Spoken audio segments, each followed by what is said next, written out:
from Michelle Blue, a recent Terry grad and entrepreneur. Michelle is an Atlanta native and a graduate of both Southwest DeKalb High School and the Terry College of Business. She studied fashion merchandising and marketing at the University of Georgia.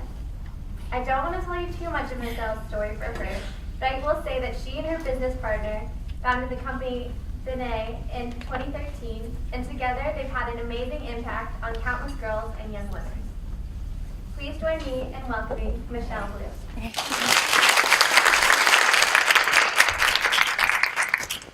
Thank you, Jennifer. Hi, ladies. So it's super crazy that, I stand here 3 7/5 years out of college because I refuse to say 4 years. But the reality is that now I've been out of college just as much time that I was in school. And like a typical millennial, this year I turned 25 and I had a mini breakdown to go along with it. So I was in disbelief of how fast time was going and caught up in all that I seemingly didn't have. But I began to reflect on my life. And like many of you girls in the room, I grew up knowing that I always wanted more. I had a vision for more. I was always planning and thinking about my life. I didn't know exactly what I was going to be, but I knew wherever this life was going to take me, it was going to take a lot of hard work, a lot of discipline, and I knew it had to be greater than me. One day, in the 5th grade, my 12-year-old self told my mother that I wanted to be a cardiovascular surgeon. Now, I could barely remember how to say cardiovascular at the time, but I knew that this was a way for me to help people and make them better. After I told everyone that I knew what I wanted to be, my mother realized that this dream wasn't going anywhere soon, and she was right there nurturing me all the way. So, like any great parent, she signed me up for Saturday biology classes, science summer camps, and in the evenings I was even dissecting cow hearts. I was immersed in what I wanted to do, and I was one step closer to making my dreams of medical school and being a cardiovascular surgeon a reality. But one day, in the 11th grade, my 16-year-old self had another conversation with my mother. And this one didn't go as pleasant. I told her that I no longer wanted to be a cardiovascular surgeon, and that even though I love science and medicine and anatomy, that this wasn't what I loved, and that I wanted to do business instead. Again, she wasn't the happiest person considering the time, the money, and the family hopes and dreams of me being a doctor. But I also brought to her attention that it was me that would have to live with the decision. And like anything, time heals all wounds, and she was right there nurturing me and pushing me towards my next dream. At 19, I was entering college at the University of Georgia. I stuck with business, and I always enjoyed fashion, so I added that on as a minor. But I still wasn't quite sure what career I was going to take and where this was going to take me. But I was happy that I had the courage to study something that I had a genuine interest in.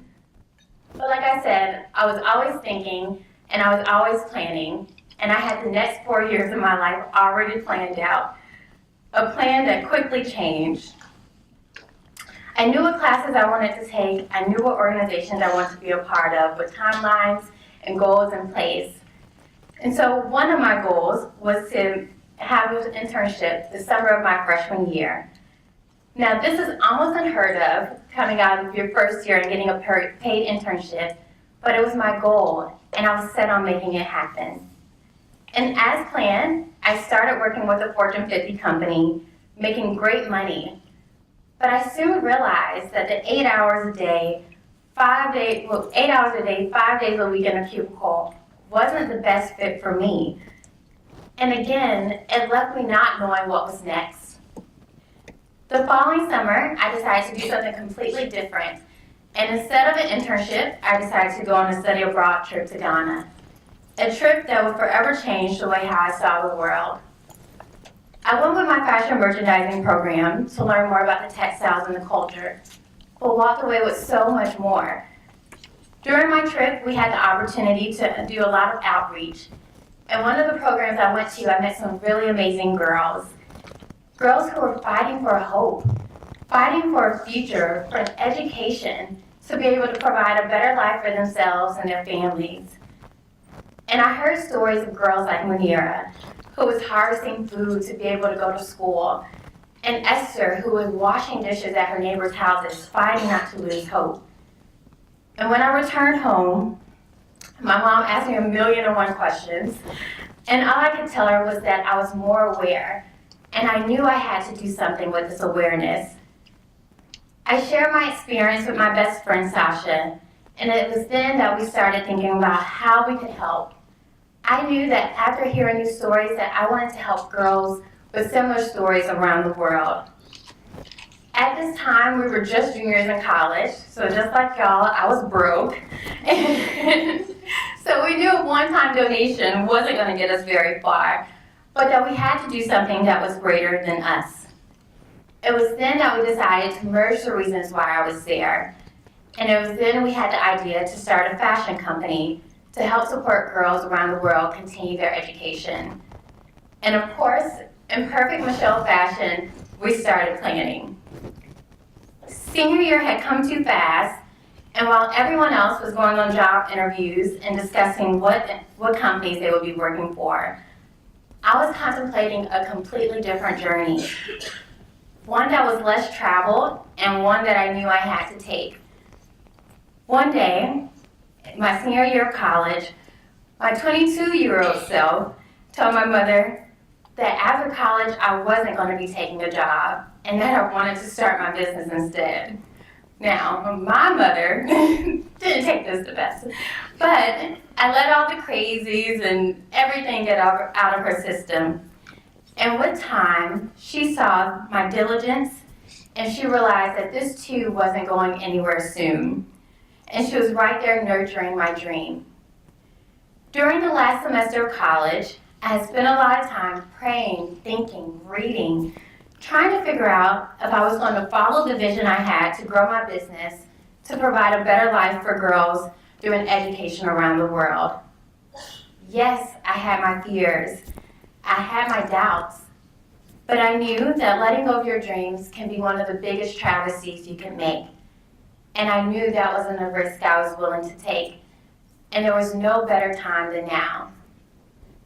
At 22, 2 weeks after I graduated college, I started Benet full-time, a luxury collection of scarves that's committed to sponsoring tuition, books, supplies, and uniforms for girls to continue their education. And of course, being 2 weeks out of school, I lacked the expertise and the resources and literally almost anything else you can imagine I needed to start the business. But what I did have was the faith that this is what I was called to do and the support of my mother all the way through. Now, 3 years later, and I stand before you all, my 25-year-old self, and I would have never imagined that I would be in this place. But it all started with a dream. I can't say that things are perfect, because that's the furthest from the truth. It's not easy, and I'm nowhere close to figuring it all out. Every day I fail, but every day I get to build something that I love and believe in. Last May, Sasha and I, we went back to Ghana to celebrate the graduation of the first group of girls that we started the business to support. And we realized that what we were doing is so much more than a scarf, that real lives are being changed. We saw that educating our girls not only impacted their lives, but their families, their communities, and ultimately our world. And that's the work that we're blessed to be a part of.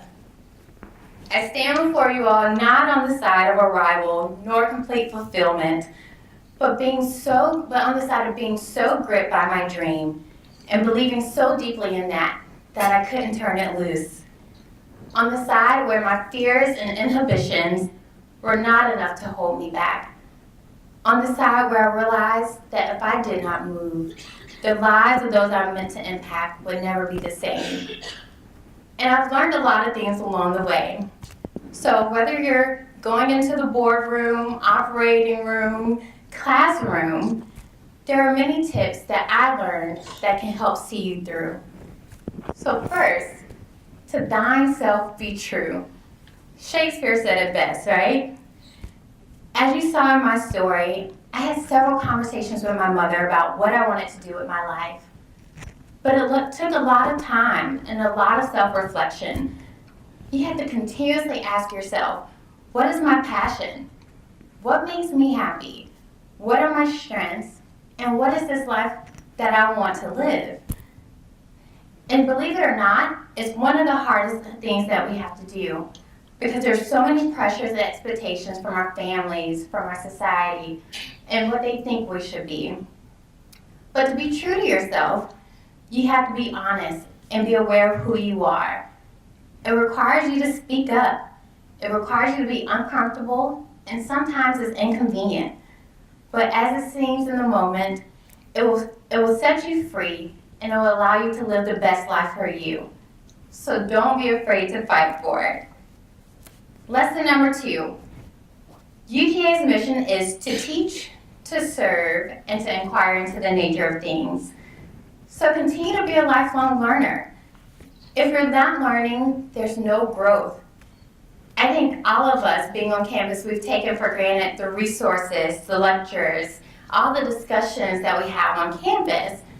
But after college and you walk across the stage, your learning doesn't stop here. You definitely have to be more intentional, I will admit that, but continue to seek knowledge. There's so much content out there that there's no excuse for any of us to be ignorant to new ideas, perspectives, and what's going on around the world. I have even gotten to the point where sometimes I have to turn off the music and listen to NPR, or when I'm working, I have to, listen to a podcast that will inspire me through the workday. So never stop learning and having that inquisitive mind that UGA has taught us to have. And number 3, don't compare. I think we've all fallen victim to this at some point in time. And we've all become consumed with comparing what everyone else has, what they look like, what they've accomplished, and we begin to doubt ourselves. But I have such a hate-love relationship with social media between Snapchat and Instagram, giving us all an inside look of everyone else's life. It's so easy to get caught up, and so easy to compare our lives to someone else's highlight reel. And I'll be the first to tell you that's not the full story. If you go to my Instagram, of course, it's the pictures of me traveling, the glamour, the glitz, photo shoots, commercials. And even though that's real, it's like 2% of my life in reality, okay?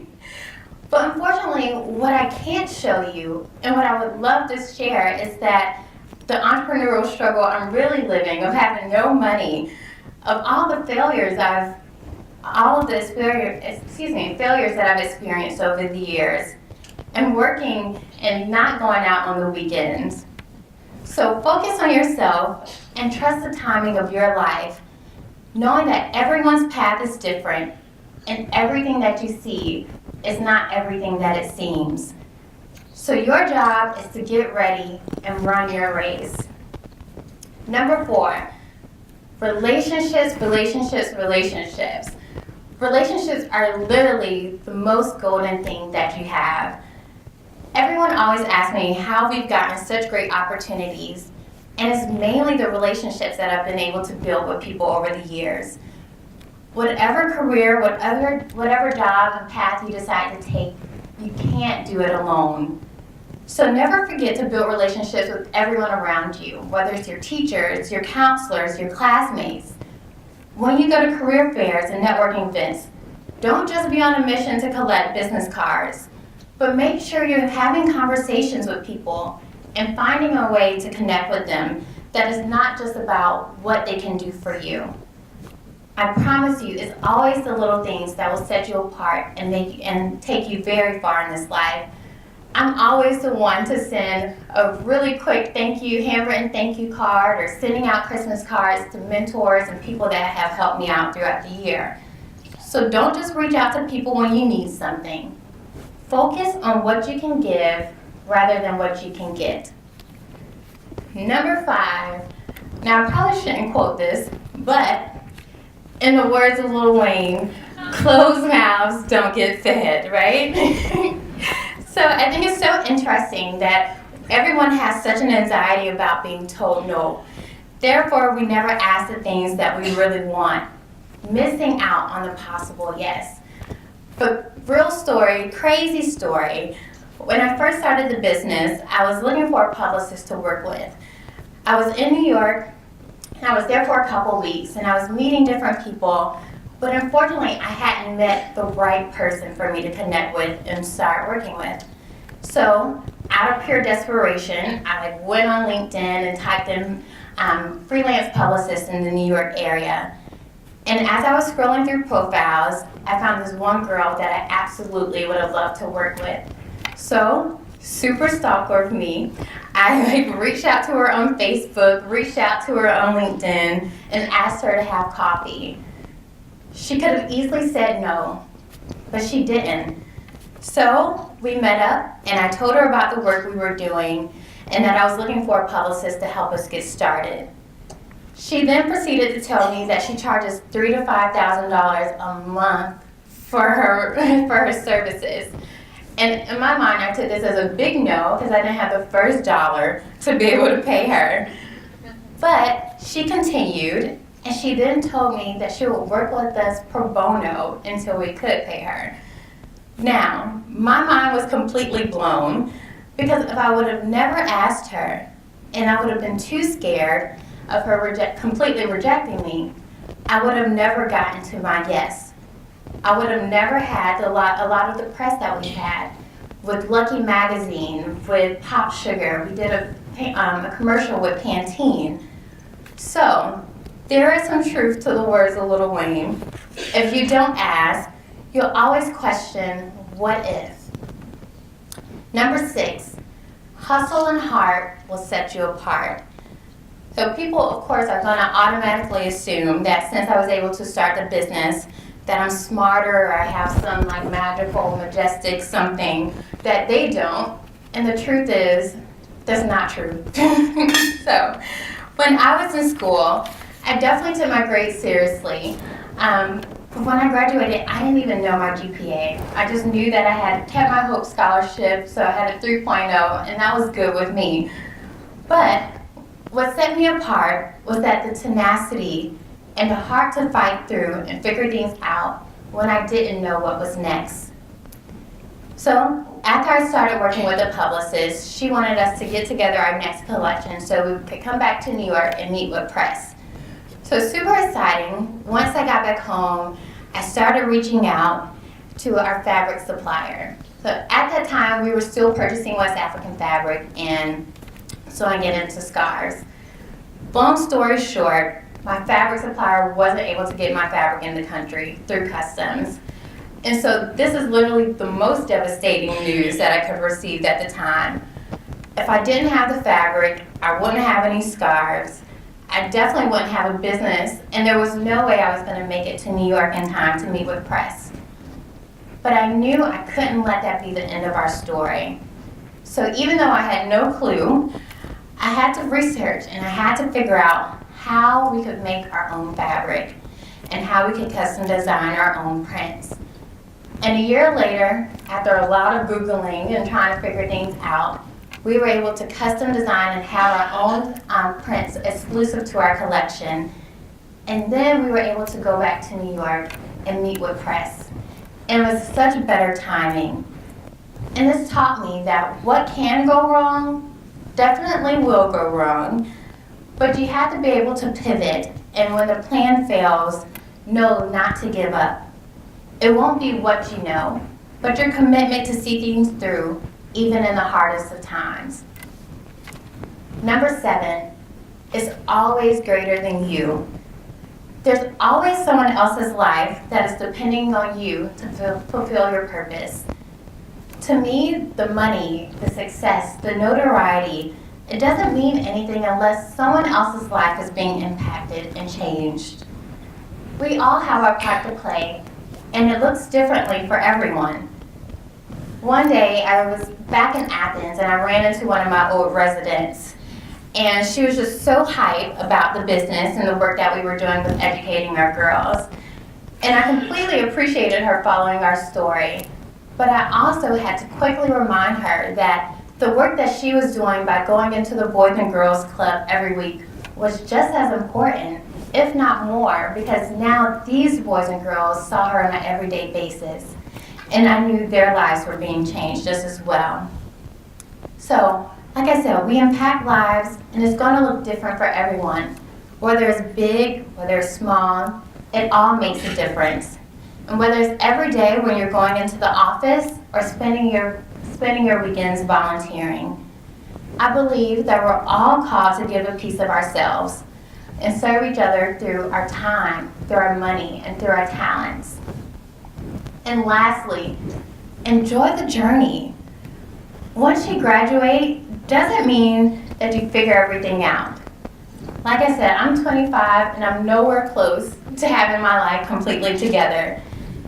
And the reality, which can be unsettling, is that you never will. What we all have to do is fall in love with the journey, with not knowing what's next. I think we all get so focused on the dream career, the dream husband, the dream house, that we miss the beauty and the lessons in every step of the way. So don't forget to enjoy the present. Now, ladies, I'm super excited for what's next to come in your lives. You're about to begin to venture into uncharted territories, uncharted waters, and I know that it may seem daunting and that life is impossible, that there's so many decisions and so many more unknowns. But just know that everything that you need to succeed is already inside of you. So walk confidently knowing that the greatest is yet to come and there's no bounds to what you're able to do. And unfortunately, I can't stand up here and tell you that it's going to be easy. I can't promise you any of that, but remember that a ship at harbor is safe, but that's not what ships are for. Thank you.